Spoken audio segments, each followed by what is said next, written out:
Welcome to the Riverfront Bengals Show, episode 32, where we are the 18th most popular Bengals-centric show in the snowy wonderland of Fairbanks, Alaska. I am your congenial host, Joe Farsing.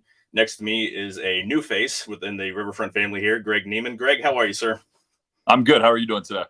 I am marvelous. Hey, you want to give a little bit of a background of your football knowledge just so they know that someone who knows more than I do is now helping me out? I do have a little bit of coaching experience on the high school level. Coached high school football since I was about 19 years old, really. I started right after graduating. So I've coached for about 13 years. I think this will be year 14. Anywhere from a defensive coordinator to an offensive coordinator to everything in between. No head coaching experience. Thank goodness. I never wanted it, but I've done it all outside of the lines from a coaching perspective, high school wise, at least. So yeah, I have a little bit of knowledge. I wouldn't say I'm too much higher, but a little bit of knowledge with some X's and O's. So anybody that has any kind of insider information, a little more view from the inside is better than what Nate and I provided, because there's a lot of us can attest here. This is pretty much representative of me. I'm a unitard. Anytime, again, I got to show Ralph Wiggum anytime. First order of business, if you like us, if you like the OG, the Riverfront with Chad, Nate, and his merry band of misfits, or Late Night Reds with Tim Daniel and whatever fun guests that he has. Again, I think he made the worst mistake putting me on an episode a couple weeks ago, but I had fun. Please consider joining us at patreon.com/riverfrontcincy. The Riverfront always get access to our fun Slack channel. There's always a lot of awesome conversation going on with the Bengals, Reds. We've got a soccer-specific channel, movies. There's, a really fun group of guys. Once a month, we have a live hangout where we'll get as many people together and just talk sports, whatever we want to, just live on a Zoom feed. So always a fun thing. If you guys are watching this on YouTube, click like, press subscribe. You can smash it, you can tap it. I don't really care. If you're listening to us on Apple, if you're listening to us on Spotify, rate us 5 stars only. Outside of that, you ready to get started, Greg? Yes, sir. Let's rock and roll. A little bit of news and notes in the Bengals this week. Not a whole lot going on. We mentioned last week how they brought in Terrell Basham for a visit. They did end up signing him. He's a defensive end. Played last year for Dallas, a couple games, and then finished the season in Tennessee. Seems to be depth. Greg, what do you think about that? Yeah, I think it's just a total depth move. I think potential for practice squad, just like you said, just a bunch of depth, and I think it's just kind of a blanket of security defensive line wise. And I think we've seen from the Bengals in the last couple of years, you can't ever have enough good defensive linemen, and they've proven that it's valuable to have depth on the defensive line, from BJ Hill to Joseph Asai to many others. So I think that the Bengals, I think right now that's one of their core values is defensive line, and I don't disagree with them. I think everything starts up front. So depth is always a nice attribute to have. So we'll take it anytime we can get it. Yeah, they also brought in Contavious Street. I think I'm saying his name right. I was actually a little more hopeful that they would sign him, only because he's more of a 3 technique tackle, and Bengals need a little more juice out of the inside. They can't grind DJ Reader into the ground. He's too valuable. BJ Hill was a lot more effective in 2021 when his snaps were a little more tempered when he shared that spot with Ogunjobi. But he signed elsewhere. So again, we won't mention where. We'll just leave them out. Yeah. Whatever. Another guy they brought in, Trevor Siemian, quarterback. I can't remember where he last was. He's been with a bunch of teams lately. He has bounced around. Off the top of my head, I don't know what his last team was either, but he's definitely bounced around the league for sure. Yeah, as of now, Jake Browning is the Bengals' backup quarterback. He has no experience. The Bengals like him. They've kept him around for a few years. They've done him a solid. Each last couple of years, they've signed him to the active squad for a couple weeks after practice squad, just to give him that game check. So clearly they value him. Do you think they're going to upgrade quarterback spot, or is Siemian just someone just for another camp arm? Or I would be surprised if they decided to upgrade quarterback arm for the reasons that you said.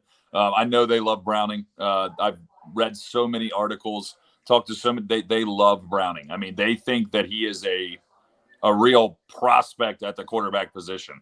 And it's been a long time since you've heard the Bengals say that about somebody that wasn't their starter. So I would be very, very surprised if they decided to bring in Trevor Siemian.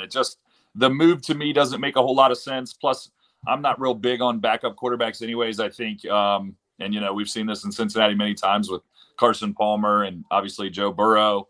But when your starter goes down, to me, the season's over. So backup quarterback to me is one of the positions that as an ownership group, I wouldn't put a whole lot of weight into. I mean, when your starter goes out, you almost want to lose the rest of them. So I would be surprised if they brought him in. I really would be.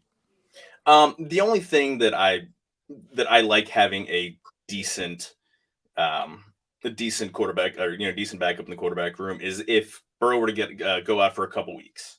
Yeah.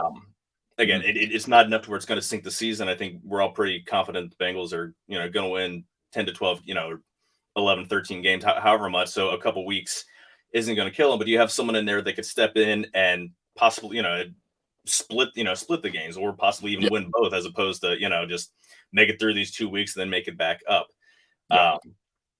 Anybody I think is an upgrade to Brandon Allen anyway. Seems like a nice guy, but ultimately I think it comes down to how good of a golfing buddy they are for Burrow. Yeah. Because I mean that's what most of these the franchise quarterbacks, Peyton Manning, like these guys didn't have actual legitimate for that reason. I mean, when they go, if the franchise, the franchise quarterback goes down, the franchise is kind of sunk. So it's not, but and I think they might draft one late this year to compete with Browning. But I would be surprised if Simeon came in and the off the wall move I would love to see if they were going to upgrade quarterback is AJ McCarron got his XFL season. Let's bring AJ McCarron back to Cincinnati. Let's make Cincinnati happy. We'll get some Crimson Roll Tide people happy, and let's AJ McCarron's the backup quarterback. I think that would be a happy meeting. I think that would be super interesting. More power to AJ McCarron. Enjoy the XFL. Do your thing. Glad his kids are getting to watch him play, but I think that would be an interesting signing for the Bengals. Go St. Louis Battlehawks. Yes, right? the Battlehawks. Yeah, for sure. They had like 60,000 fans at the game. St. Louis showing out. Yeah, they're thirsting for a team. Again, I'm not a fan of anything St. Louis. I'm a Chicago Blackhawk fan in hockey, so I don't really care about the Blues. Huge Reds fan, so fuck the off Cardinals and Cardinal fans. I'm not too sad that they lost an NFL team, that they're bringing 60,000 to watch a minor league football team. Yippee! Yeah, exactly. It's impressive, though. 60,000, you got to give them credit. Yeah. Because I definitely would not be at the Cincinnati XFL game. I would not be the first one buying the tickets. So I'll give St. Louis credit. They are definitely thirsty for an NFL team. It's better for nothing. They don't even have a legitimate college football team in the area either. I mean, how far is Mizzou from them? Columbia's not close. I mean, it's probably a couple hours away. And it's been a minute since Mizzou was good. I mean, you had Drew Lock. They had some interesting years, but they've had Mizzou's not exactly the cream of the crop of the SEC. So yeah, they definitely had some struggles. They're St. Louis is thirsty for some football, that's for sure. Yes. Hey, did you know Jonah Williams is still a Bengal? Here we are. Jonah's still a Bengal, still under contract. And, we both know that the Bengals don't like to make trades. It's just, if you look at their history, they have made the least amount of trades of any team, no matter. I'm sure there's some XFL teams that have made more trades than the Bengals at this point. The Bengals just don't trade people.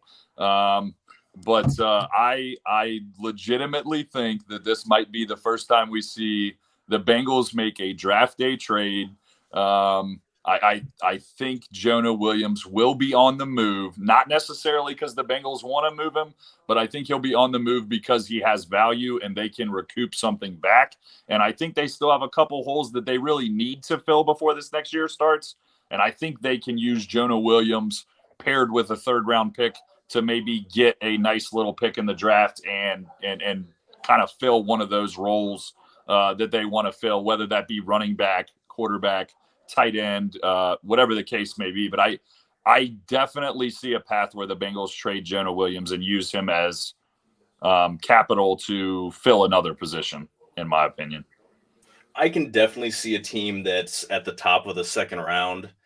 A team that's, just drafted a quarterback that maybe the tackles that they, that they're hoping to be there, second, be there at the top of the draft, top of day 2 are gone. Maybe wanted to pick someone who, but I'm still hedging that they're not. Again, this is the last 3 or 4 years that the Bengals organization has done a complete 180 over their entire history. But until that first trade happens, Carlos Dunlap, but they had to get rid of him. Yeah, I mean, I wouldn't even call that a trade, but yeah. Until that trade happens, I'm going to assume that they're not going to trade. I still like the idea of him just sucking it up and playing right tackle. I get he hasn't played in 7 or 8 years, and it's not as easy, as everyone just thinks. It's like a left-handed boxer, switching stances and trying to punch right-handed. But for the Bengals as a team, I think he's their best option at right tackle. This offensive line could be top 10 if he were to play there, because as it is right now, they've got a handful of reserves, and I have no idea what they're expecting, how soon they're expecting Lyle Collins to come back. Right.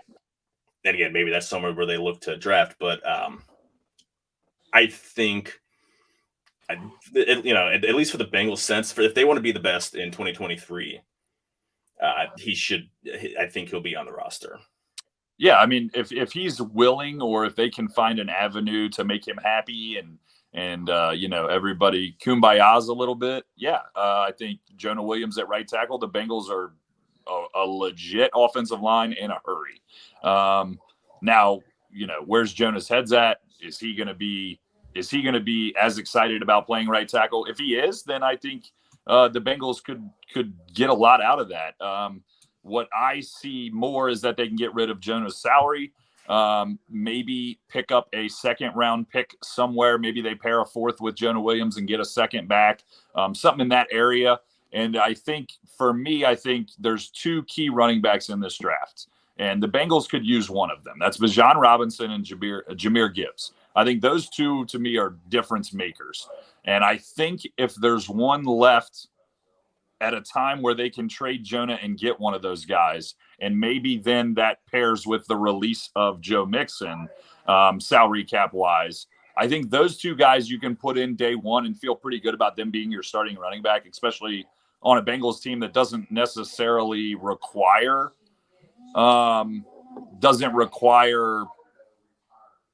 somebody that is going to have to carry the ball 300 times. They don't require a Derrick Henry. So I think if they can get Jahmyr Gibbs or Bijan Robinson, they would feel really good about making them their starter, and it's easy. You get out of the Joe Mixon somewhat saga that's been going on this offseason, with the Nerf guns to whatever the hell else is going on. But when Nerf guns are brought up about you in the media, I mean, we're hearing too much. I don't want to hear about my running back and Nerf guns. That's just too much, I think. And he's a guy that has to toe the line anyways. Joe Mixon is. So I think the Bengals would like to bring in a running back. And I think if one of those 2 guys is left and they compare that with the Jonah Williams trade, I wouldn't be stunned to see a move like that take place. Yeah, I mean, it's almost a certainty that Joe Mixon is not playing for the Bengals at his $12.5 million cap hit next year. They, at the very least, they need to have him restructure it, but it remains to be seen. There's still, I think that's something that'll get more clear in the next few weeks as we ramp up closer to the draft. It'd be interesting to see what happens. Bengals still haven't been, still aren't known for cutting a lot of veterans yet. So we'll see. I think that's probably, to me, the most intriguing situation of the offseason for the Bengals is Jonah Williams and the running back situation. How did those things kind of feel each other out? I think those 2 situations to me are the most intriguing. of the Bengals offseason. Yeah, and those are the two that are still lingering out there. I mean, they kind of, whether you agree with the moves that they made, they've at least addressed tight end, they've addressed safety, they've anywhere to where there was atrophy from free agency, they've addressed those spots. So remains to be seen. Keep posted. We are officially on Joe Burrow extension, and I guess to that matter, T. Higgins extension watch. We are post April 1st, so any money that's guaranteed can be pushed until next year for escrow purposes and things of that nature. Bengals, and I was watching, this was, goodness gracious, some show on FS1. It was just a clip that was being shown about and talking about how Burrow, Jalen Hurts, Justin Herbert, and Lamar Jackson should band together and refuse to play, almost hold out until they get a certain amount of guaranteed money, which is, I think it's the dumbest thing I've heard. These guys play for themselves. They don't, there's a players association. I think it's dumb that the NFL doesn't have guaranteed contracts, but that's not something for an individual player to take on, take on the union. It's weird. If that group of quarterbacks, number one, I don't see Joe Burrow as that guy.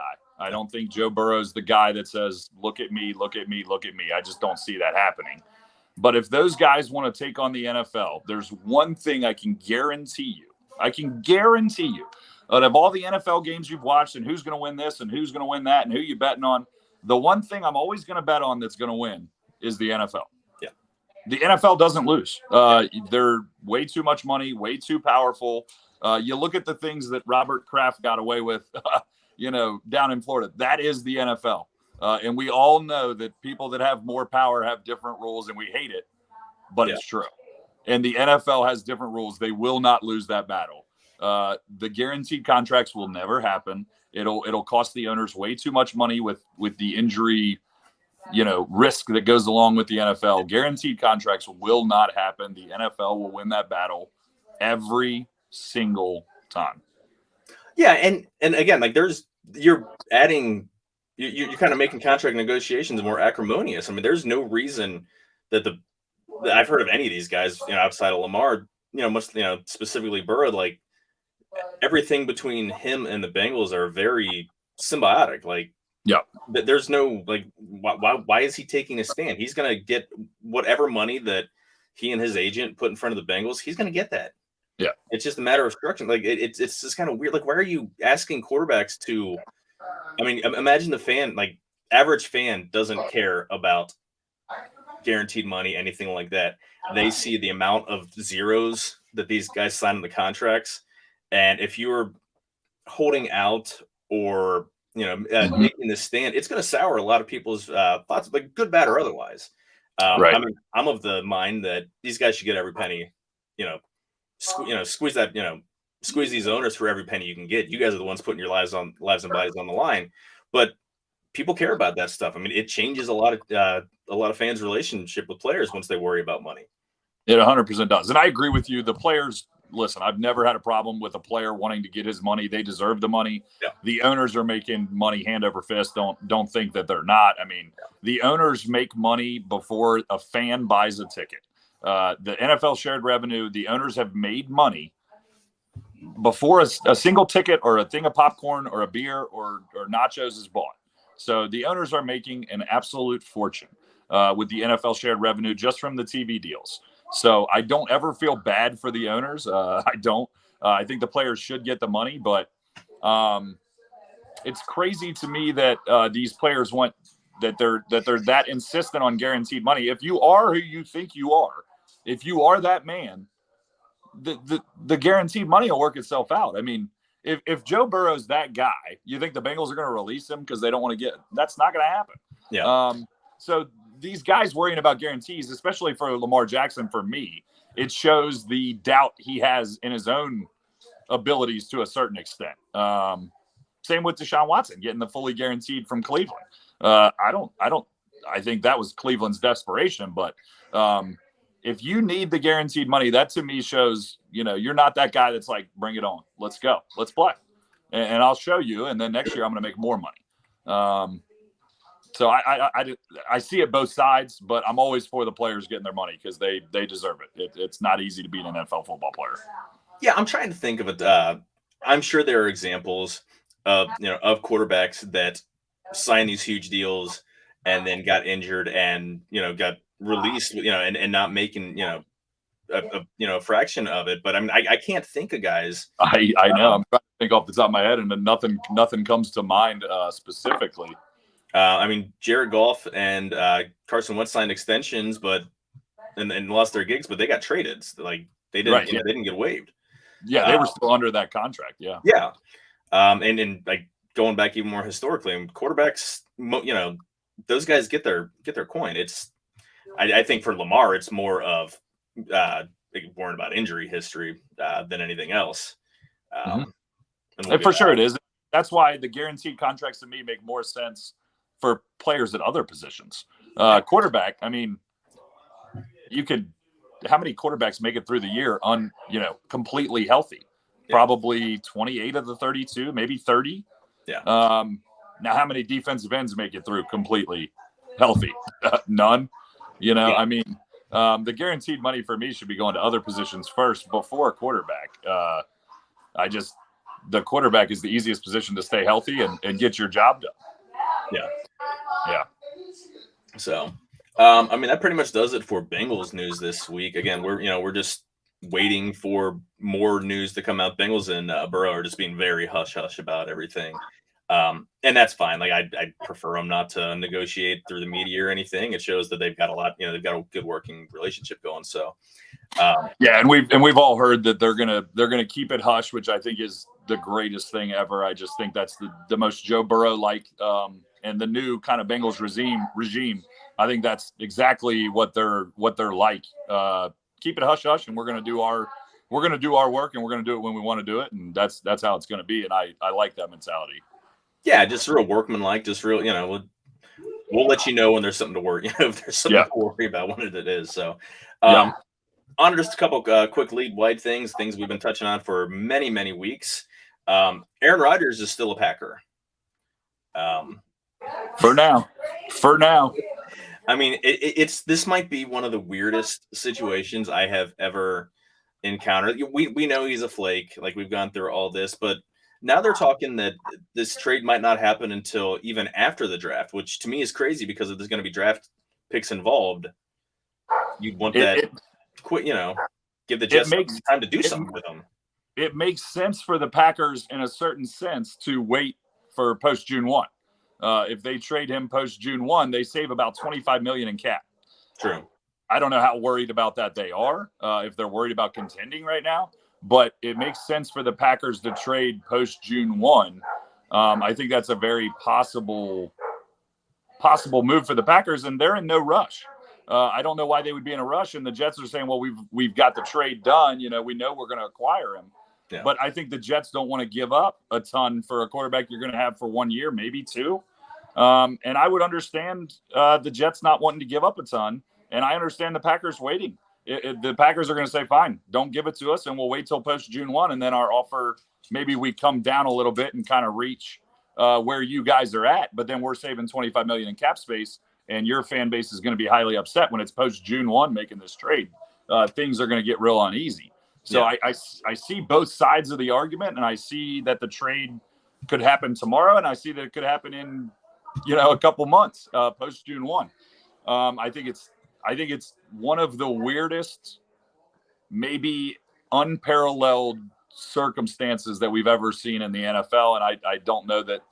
I'm sure we'll see it again, moving forward, but I can't really recall a situation exactly like this one, where both teams have a little bit of leverage because nobody else is trading for Aaron Rodgers. So he's going to the Jets, but the Jets have to give up something, and the Packers don't care to trade him right now. It's just the situation is unparalleled in my mind. I just don't quite understand everything about it. Yeah, I mean, I get waiting till post June 1 to save the 25, but at this point, there's nobody to spend that 25 on. So just take listen, if I'm the Packers, I'm trading him right now. I don't want Aaron Rodgers nowhere near my franchise. I want this saga to be over. I'm trading him now, but I'm also not spending the $25 million. So right. I mean, the Jets. I guess the Jets aren't nervous per se because I mean everyone's convinced it's going to get done. But how funny would it be for them to pivot and just go in and spend the draft capital and get Lamar Jackson? Yeah. I mean, it would be. How amazing would it be to see the Jets do a Jets-like thing and roll in? You say Lamar Jackson, I say roll into next season with old Zach Wilson. Let's go, fire it up. I mean, it would just be so Jets-like, and New York would be enraged if Zach Wilson takes snap one in New York. There will be mayhem. Hide your moms. Yeah, man, that right. would just. But what?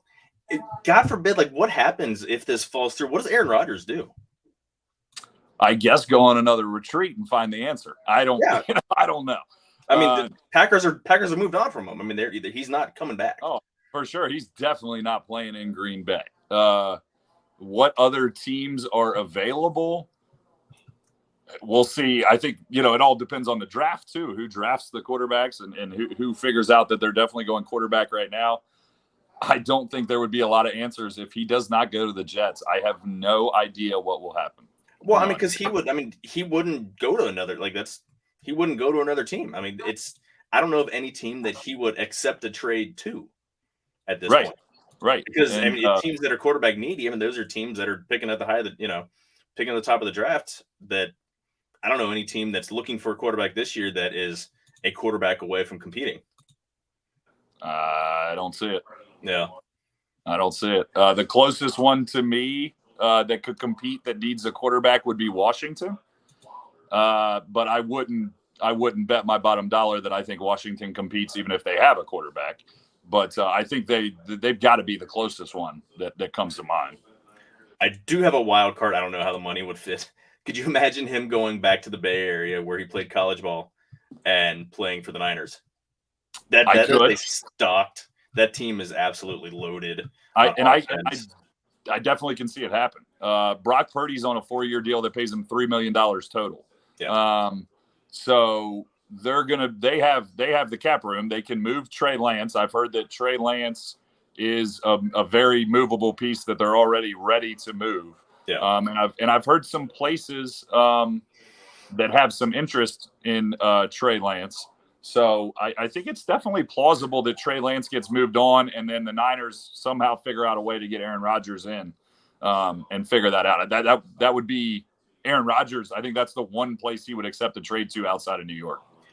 I think it's weird for as good of a complete team that the Niners are, that they're completely fine, at least outwardly, running it back with Mr. Irrelevant at quarterback. I mean, yeah, he was – I don't want to say revelation, but I mean, he played out of his mind last year.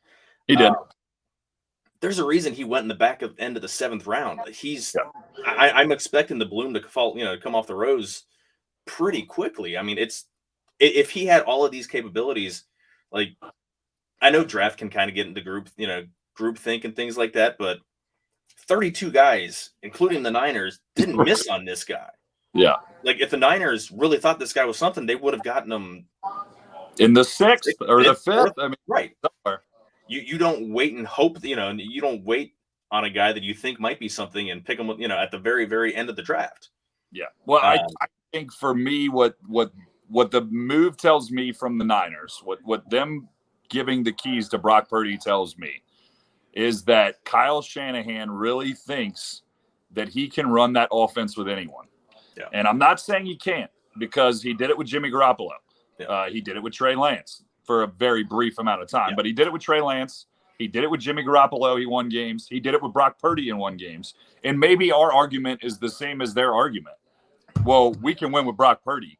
We don't need Aaron Rodgers. We can win with Brock Purdy and load up everywhere else. The Hargrave signing, we can win everywhere else. And the rest of our roster can be absolutely locked down incredible. Which it is. Their entire roster is incredible. Yeah. And we can plug and play quarterbacks because we can just make it work. They found a new market in efficiency, and it'll be one interesting to see what happens. Again, I'm not sold on it. I think a quarterback is the spot that you need to spend on, but it'll be interesting. Agreed. I want to start my franchise at quarterback. I've made this argument with people for years. If I was a GM, I would draft quarterback in the first round every single year until I found my guy. And once I find my guy, then I'll start building a team. Because without quarterback, it just doesn't matter. Yeah, you can have a decent team around you. You can have a decent quarterback and a good team around them.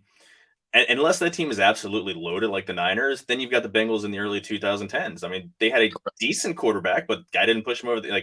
They weren't superlative elsewhere to be able to overcome a only decent quarterback who shrinks, in bigger games. So and I said it for years. And when they had Andy Dalton was the worst thing to ever happen to the Bengals. Not because this isn't a knock on Andy Dalton. He was a fine quarterback. He was decent.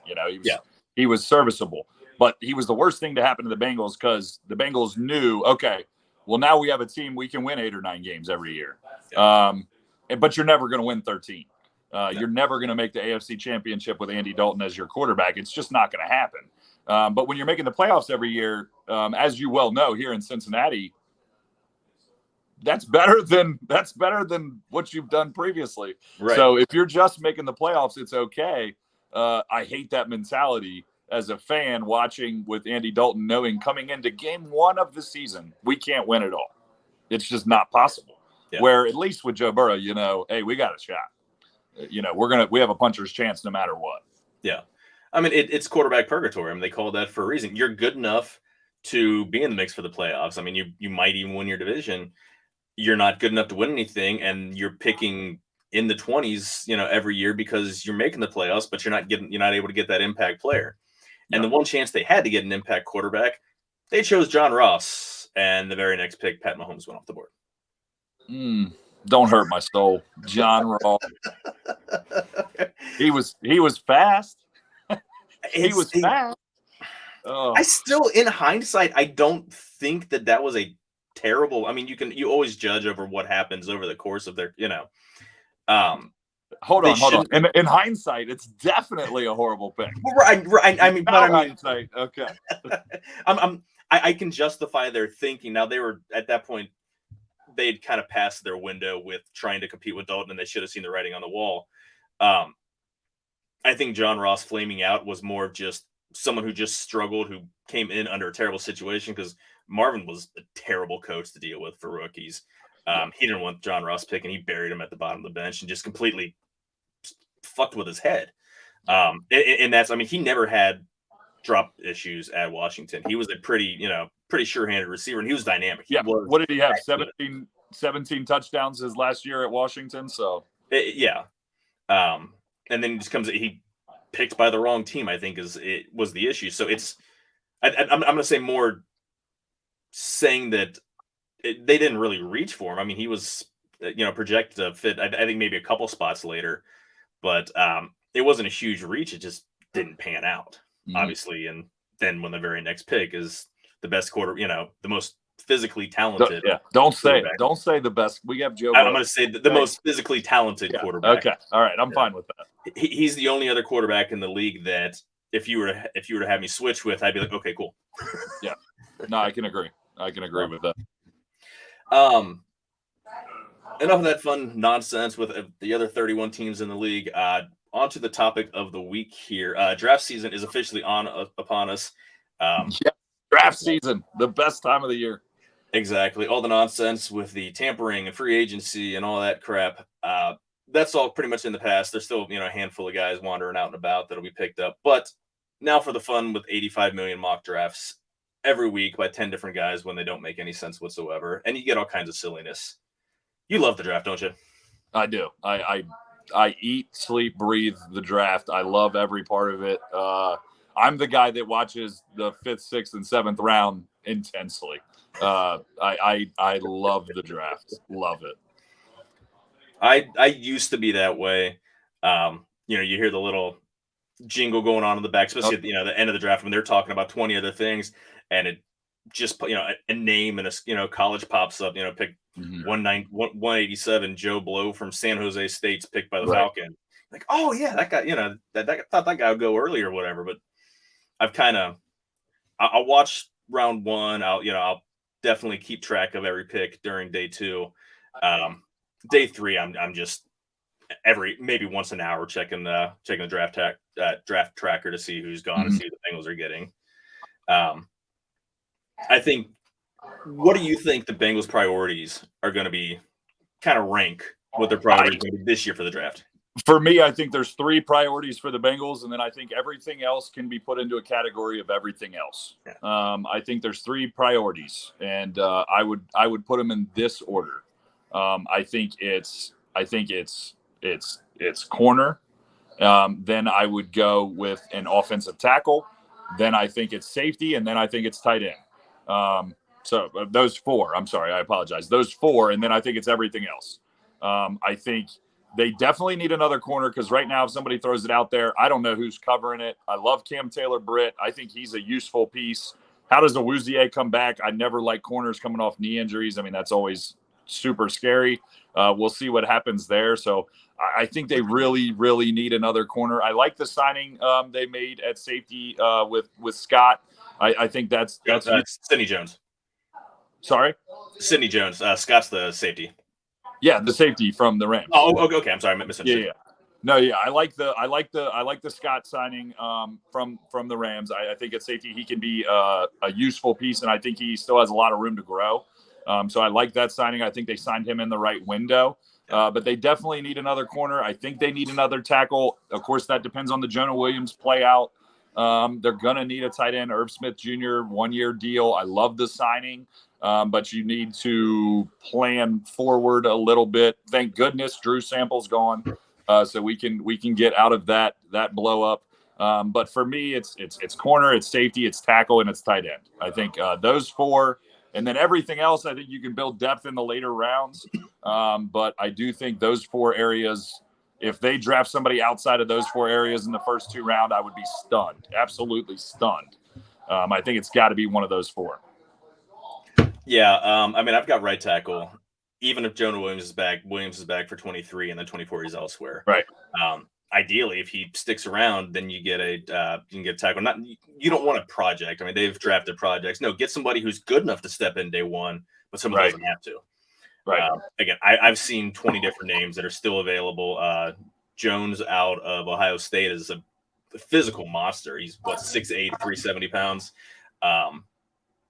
There was a question of whether he's going to be there in the first round. Then his pro day was not good. So now maybe he'll be available at pick 60. That would be great. But that would be a nice little late addition there. Yeah. I've got tight end in terms of priority. I don't want them to pick this round 1, but it's got to be definitely up high in the priority. It's nice that Burrow can work with not quite street free agents, but second tier free agents. I mean, CJ Uzomah, yeah, Bengals drafted him, but I mean, he was no better than a second wave free agent. Hayden Hurst, I like the guy, second wave free agent, and Irv Smith he's a third wave free agent guy. It's nice to make those guys money, but it's nice to have that guy in house so you don't have to sweat it.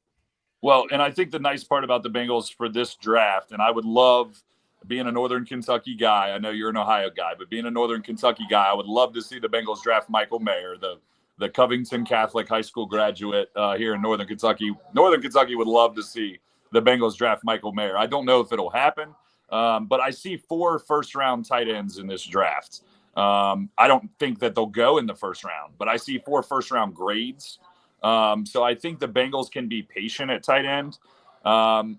The running back thing is super interesting to me. I've heard a lot of rumblings about the Eagles potentially drafting Bijan Robinson as high as 10.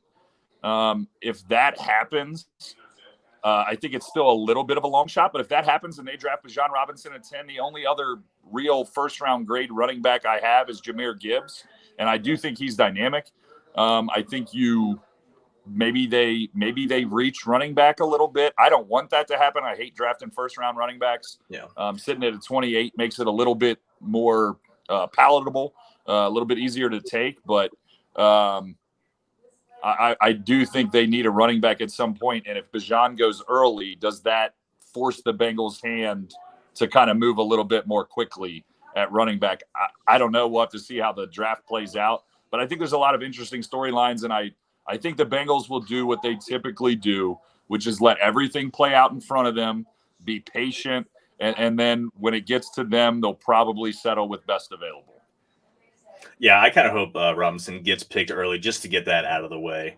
I'm of the same ilk. I don't want a running back in the first 2 rounds for that matter. I mean, the Bengals have a kind of a not habit, but they like, or at least they have liked value of running back in the second round with Mixon, with Gio Bernard, with Jeremy Hill's last 3 running backs who've gotten, homegrown running backs who've gotten any significant snaps from them. Mm-hmm. I would rather them wait until round 3 or 4. There's a lot of guys. I'm not even going to try to pronounce the name of the guy from Pittsburgh. He's dynamic. Israel something. There's Abadanda or something, I believe. Yeah. There's Tyjae Spears from Tulane. I would love to see him in like maybe the 4th round. Keaton Mitchell, tiny little guy out of East Carolina. I watched him. I'm a gigantic UC fan. Watching UC play. Thank God they don't have to play East Carolina anymore. God, that school sucked. But watching that guy, I mean, that he's 5'8", 170, 180 pounds. I mean, he's the size of a flea. But man, you see the ball and you see what he does with the ball in his hands. They like to throw to the running backs, and he's great. They don't need to get to that big bell, the back that's going to get 30 carries a game. Mm-hmm. That's why I think it's silly to spend a lot of capital on that, on that guy. Let someone who's going to use them more spend more capital. Hopefully, I'm hoping that they're following on these lines. Again, I mean, I don't know whose input matters more. I mean, the Bengals front office and staff is loaded with a lot of quarterbacks. Duke was a quarterback, Brian Callahan quarterback, Zach Taylor quarterback, Dan Pitcher quarterback. Obviously, your most influential player is a quarterback. So hopefully they're on the same page, and let's get a guy who's receiving back, and we'll find someone to pick up yards. Yeah, well, and I think the other question is how much does Joe Burrow care about the running back? If Joe Burrow says, "Hey, this is high priority for me," I think the Bengals will probably get that done. If Joe Burrow says, it doesn't really necessarily matter to me, I'd rather have Jamar and T and a nice tight end, I think that changes the narrative of where the Bengals go. The other question I have is, how do you feel about Williams, Travion Williams? I believe that's how it's pronounced. As a guy that's been part of the Bengals for a couple of years, I think he's an interesting player that I think he has a little bit, to me, reminds me a little bit of Samaje Perine. So I could see him kind of filling that role, not necessarily as well as Perine, but on the same kind of level, to where you're not really having that huge drop off from the number 2 back. Yeah, he hasn't gotten a lot of snaps back there because he's had Perine and because Mixon's the ever down back, but I think he does a lot of decent stuff. He's not a lot of snaps again, but he holds up pretty well in pass protection when asked to blitz pickup. He's a decent running back. I mean, he's hard to carry. Again, he's getting more garbage time touches, but I mean, there's no reason to think that he can't be out there for 20 snaps, 30 snaps, or maybe 20 snaps a game as your running back too. I mean, the Bengals don't. Mixon wasn't even a guy who got a ton of snaps anyway. But yeah, I mean, I think they're okay having him as the number 2 for a Bengals team that's probably one of the easier teams to play running back for in the entire league. I would think it's got to be one of the easier scenarios to play running back is for the Cincinnati Bengals right now. Yeah, you're running against a lot of light boxes, and if you're running against a heavy box, then why are you running the ball? You've got Joe's going to check out of that. Yeah, Joe's going to check out of the heavy box. I'm pretty certain. One spot that I've got as a kind of a priority, not high priority, but something that definitely needs to be thought about is wide receiver. This is Tyler Boyd's last year. This might be T. Higgins last year. I don't think so. I think that they'll tag him and he'll be around for 2024, but you need a succession plan there if you don't work out an extension. Plus you need a slot receiver. I think that's definitely something. I don't think they'll go as high as the second round. I think Tank Dell from Houston will probably be gone by the time their third round pick comes up, but there's a lot of guys late day 2, early day 3 that definitely interesting. They're going to pick a wide receiver. I mean, that's for sure. Mm-hmm. Yeah, probably somebody with return capabilities too. Mm-hmm. Yeah, you would think so. And I don't want to see the Bengals, reach for the wide receiver, because I think the best part of this receiver class to me is you're taking somebody in the top 15 in the first round, or I think that 3 through 6 area is where there's real value there. Yeah. I do not want to be at the back end of a first round getting a receiver. I don't want to be in the second or maybe even early third getting a receiver. I don't think you're going to have the value from that spot. So I think later the better for the Bengals, and it can be a succession plan, or at least a dart. Throw the dart at the wall and see if it sticks. And if it does, it does great. And if it doesn't, you have next year where you have more of your holes filled, you would think, than they do right now. Yeah. Selfishly, I'd like them to look at one of the two guys from UC. Tyler Scott, I think, is probably going to go a little bit higher than where we thought. He ran in the 4.3s on Pro Day. He's not the typical Bengals receiver. The Bengals have huge receivers. Tyler Boyd he's 6'2", isn't he? Jamal, I believe so. Yeah, I thought he was at least 6'2". I thought I was leaning towards 6'3", but yeah, he's 6'2" or 6'3". Chase is 6'1". Higgins is 6'4". Tyler Scott is 5'9" or 5'10". More of a slightly built guy comparatively. He's got absolute wheels. Again, you get someone who can run 4.3 and you can run more jet sweeps. I mean, they've tried that with Chase, and as great as a running back type player as he is in the open field, I don't think I've seen him get more than like 9 yards on a sweep. And you can run those. You can run more bubble screens with him, more gadget plays with a guy like that. And that'd be a lot of fun if you've got those other guys taking up a lot of attention. For sure. What do you think they will do at 28? I think they're going to go tight end. I really do. I think they're going to go tight end. I think they lock that up, and I think that fits the mold of what the Bengals want to do. They're going to be signed, sealed, and delivered for the next 4 or 5 years with Burrow, Chase, the tight end, and T. Higgins. I think those four spots are all going to be locked up, and I think they just get their tight end of the future, and that'll be how they roll. As much as I mean, there's a lot of tight ends. Dane Brugler with The Athletic has 7 tight ends in his top 100 on his big board. There's a lot of guys that can go early and go in the first round. I don't know how much as a team they value a tight end to pick them in round 1. And while, having someone like Mayer would be great. I mean, he's able to do everything you want from a tight end in terms of like he's fine as an inline blocker if need be, or you just let him run up and down the seam, all over the field, and he's, But I don't know how much value if they place a first round value. I mean, this isn't the same strategy that had them drafting Jermaine Gresham and Tyler Eifert within a few drafts of each other. I think that they're going to trade out of the first round. Again, it's if Kalisha can't see the defensive tackle out of Pittsburgh. If he's around and they don't take him, I'm going to be upset. But I think he'll probably be gone, and then there's going to be a handful of like second-tier offensive tackles, and other guys that they might not have the need or having a similar value. So I wouldn't be surprised, and I'm guessing that they might that they'll trade back. No trading back from like 40. Again, I can see somebody with a somebody who's drafting a quarterback, round 1, trading for them so they can get another, and that's tackle or something. So what you're talking about is kind of the reason that I think they'll end up going tight end.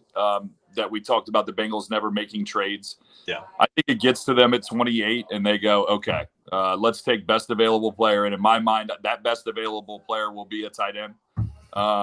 And that's why I think they'll go tight end, just because they don't like to make trades. And I think the tight end will be something they need. So they're like, okay, we can just go ahead and take tight end here. I'm not disagreeing. I think trading back would be a super interesting play. I just don't know that I see the Bengals making a trade. I've been alive too long watching them not deal ever. So they do trade. They do have a history of trading back in the draft. They never come up. Definitely come up last time they came up was in the first round. The last time they came up was either Kijana Carter or Dan Wilkinson. Those drafts were one after were right after each other, and I think it was they got Dan Wilkinson at 1-1 because of their record. I think Kijana they traded up to the one overall or traded up to get Carter. But I want them to get Sam Laporta out of Iowa in round 2. Yeah, that would be. Listen, I mean, it would be ideal if they can get one of those upper echelon tight ends in the draft, not in the first round, which I think is very doable. I'm just my 33 years of wisdom watching the Bengals. I don't think they'll trade out. I think for them, because they only have their 7 picks anyway, they don't have any comp picks or anything. I think it would behoove them to, again, just to pick up one additional, just to throw more darts at the offensive line later in the draft too. Because again, it doesn't matter where they draft offensive linemen, they've struggled. First round, second round, round 3, day 3, like they struggle to get somebody to stick anywhere. Again, I think throwing more darts, you get somebody who might be available, maybe Harrison, Anton Harrison's still around, maybe get DeJuan Jones, that at 38 or something if they were to trade back there. But yeah, it's kind of interesting to think, what they're going to do. I think the whole draft is their oyster, and I think it could go a million different ways. But my best guess is tight end. That's just where I got to stick. Yeah, they did a great job in free agency to patch holes to where they don't need. They have spots, they have positions that they need to pick, but they don't have you're not going in saying, well, they need to get this position in the first round. They need a left tackle. Yeah. That left tackle isn't, if there's 5 guys that aren't there, they're going to have to wait, Yeah. I think if there's if there's one position that you could make the argument that they need a pick like that, it would be corner. But I agree with you. I think in free agency, they addressed everything they needed to address to a point where if the draft did not happen, the Bengals could go into the season right now and, feel, pretty good. Of course, you want to get some depth with the draft, but they could get into the season right now and be okay. Yeah, they don't have to panic. If there's a run at one position that they're looking at, they're not going to have to panic and reach for a guy. It'll be interesting if Banks from Maryland is around there at 28. I think that guy is a stud. That would be a great pick. I think cornerback is definitely a need. But time will tell. Yeah. Who was your best fit guy that's on the board? It doesn't have to be at pick 28. Just, a guy that you look when you're looking at these prospects that you think that guy would just be an awesome fit for the Bengals. I'm going to go back to my tight ends and I'm going to say Michael Mayer. I'm going to be the home dog here and say Michael Mayer. I think he just fits perfectly. He can block, he can catch. He's a high character guy. I just think everything about what he does fits the Bengals to a T. And I think he could really elevate their offense in a way that I don't know that almost any other player could. I just think he fits with what they want to do tremendously well. And I know I'm a homer because he's a Northern Kentucky guy, but I think he does fit their system really, really well. I wouldn't be mad if that were the pick. I would prefer them to use that capital elsewhere, but Bengals have liked drafting guys that have local connections. Thank God it's someone doesn't have Ohio State connections. I don't like Ohio State. You'll learn that quickly about me. I do not care for Ohio State. We're good. I'm not an Ohio State fan either. We're solid. For me, when we're talking about best fits, and again, this is someone who's a day 3 pick. Again, I go back, Tyjae Spears. Guy's dynamic with the ball in his hands. He's not, he's someone you're not going to have to spend a lot of draft capital on. He's great at catching out of the backfield. He can make guys miss. He can run away from guys. That's what they're missing. They don't have, anybody who can run away on offense. Right. Chase has good speed, but he's not like absolutely just boat race someone, no, down the sideline. Yeah. And Bengals have had more, slower plotting running backs for years. Anyway, so that would be my guy. And again, that's the guy I'm crossing my fingers that that they don't pick, spend high, amount of draft capital on. hoping that that they'll look to get that guy later in the or someone of his ilk later in the draft. So yeah. Excuse me. That's about wraps up our draft talk for this weekend. We still have draft is April 27th to 29th in Kansas City.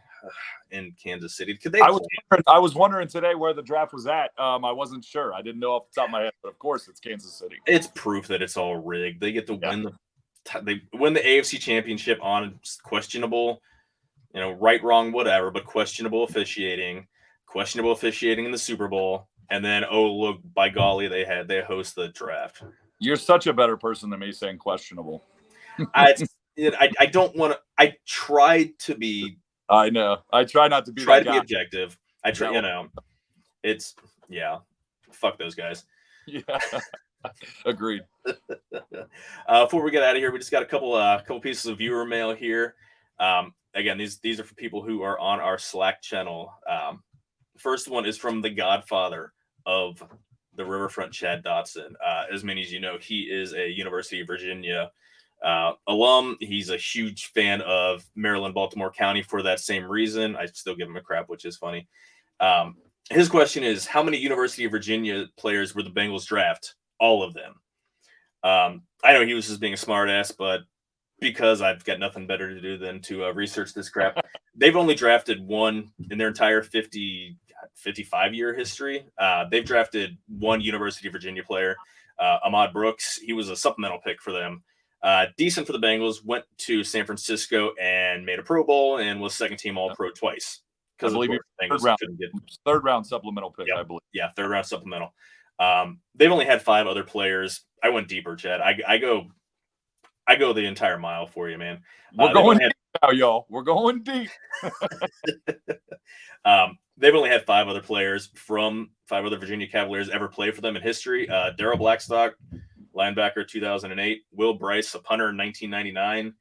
Andrew Brown, I at least remember that guy, defensive tackle in 2019 to 2020. Randy Neal, linebacker.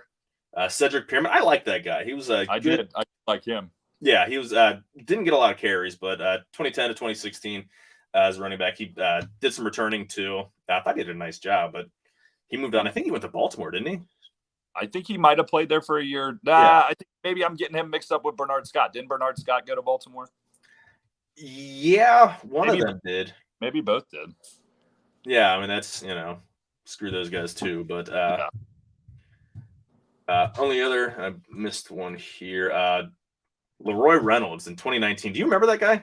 No, never heard that name in my life. Yeah, like 3 years ago. I don't. Yeah, that's crazy. I'm stunned. Normally I at least recognize the name, but that one does not. That one does not hit me.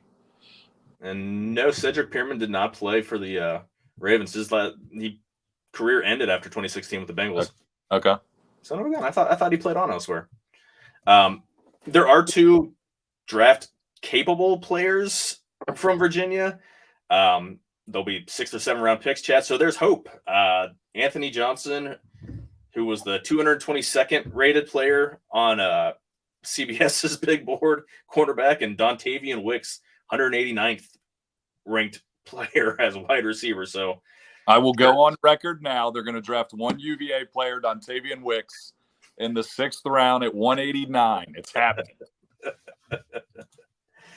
He's gonna have a better career than Rondé or Tiki Barber.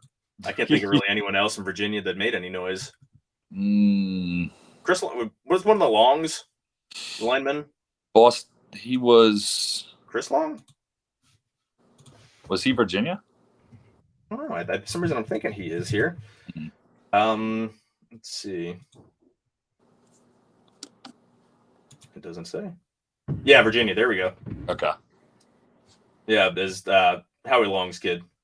Yeah. Okay. Last question is from our good buddy Charlie Zollers from the wonderful state of Florida.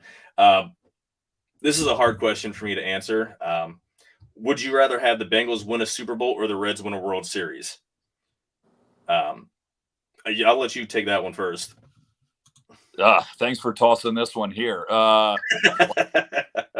Wow. I will go I've just got to go with my heart and say Super Bowl. But the Reds are a very close second, very close. But I would take a Bengals Super Bowl. I just feel like the bragging rights in football, I feel like it lasts all year long. Where in baseball, I feel like a lot of times if you walked up to the normal person and said, who won the World Series last year? They might not have the answer. Who won the Super Bowl? Bam. Answer comes right now. So I'll take the Bengals in the Super Bowl. That's my argument. This would be a different question for me if the Bengals have won a Super Bowl in the past. Correct. I was old enough to at least to watch and to be able to take in Reds World Series in 1990.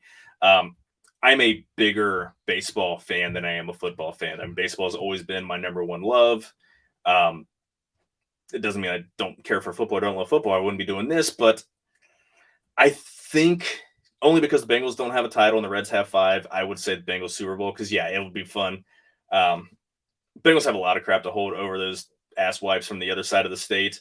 Oh, I would love talking some smack after a Super Bowl win, no question. Yeah, exactly. I think I would go with Bengals winning the Super Bowl. Again, it's neck and neck for me, but yeah, especially because they've yet to bring home a ship, it's got to be the Super Bowl. So yeah, agreed. Outside of that, Greg, you got anything? Thank you. No. Sorry about that. I was getting a charger.